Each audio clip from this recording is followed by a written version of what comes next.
इसके मुख्य न्यायाधीश डीवाई चंद्रचूड़ की अनुपस्थिति में कार्यवाहक मुख्य न्यायाधीश के रूप में काम कर रहे जस्टिस बीआर गवई ने हाल ही में एक अहम टिप्पणी की है। उन्होंने और जस्टिस सूर्यकांत ने यह स्पष्ट किया कि उच्च न्यायालयों के जजों को निचली अदालतों के जजों की क्षमता और योग्यता पर सार्वजनिक टिप्पणी करने से बचना चाहिए। उनका कहना है कि टिप्पणियां न्यायिक व्यवस्था का गरिमा को प्रभावित करती है और इससे जजों का मनोबल भी गिर सकता है। जस्टिस गवई ने कहा, हाई सुप्रीम कोर्ट के अधीनस्थ नहीं है बल्कि दोनों संविधान के तहत स्वतंत्र रूप से कार्य करते हैं। उनका यह बयान इसलिए भी महत्वपूर्ण है क्योंकि अक्सर न्यायिक पदानुक्रम में ये गलतफहमी बनी रहती है कि हाई कोर्ट सुप्रीम कोर्ट का सबऑर्डिनेट है। उन्होंने ये भी कहा कि न्यायपालिका का उद्देश्य मार्गदर्शन और प्रशिक्षण होना चाहिए, न कि आलोचना और हतोत्साहन।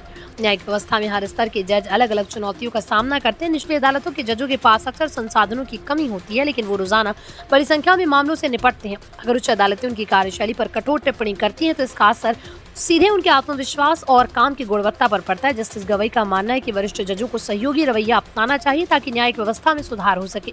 इस टिप्पणी से साफ है कि सुप्रीम कोर्ट चाहती है कि न्यायपालिका के सभी स्तरों के बीच आपसी सम्मान और सहयोग बना रहे। अगर उच्च अदालतें आलोचना के बजाय निचली अदालतों के जजों को प्रशिक्षण और मार्गदर्शन देंगी तो न केवल न्याय की गुणवत्ता बेहतर होगी बल्कि जनता का विश्वास भी बढ़ेगा। ये विचारधारा आने वाले समय में न्यायिक कामकाज के माहौल को सकारात्मक रूप से बदल सकती है। जस्टिस गवई और जस्टिस सूर्यकांत का ये बयान पूरे न्यायिक तंत्र के लिए एक संदेश है, एक दूसरे की कमजोरियों को उभारने के बजाय ताकतों को बढ़ावा दे। न्यायपालिका का असली उद्देश्य न्याय देना, इसके लिए जजों के बीच आपसी भरोसा और सहयोग बेहद जरूरी है। अगर इस सोच को अपनाया गया तो भारतीय न्याय व्यवस्था न केवल बल्कि तेज और निष्पक्ष और मानवीय बन सकती है।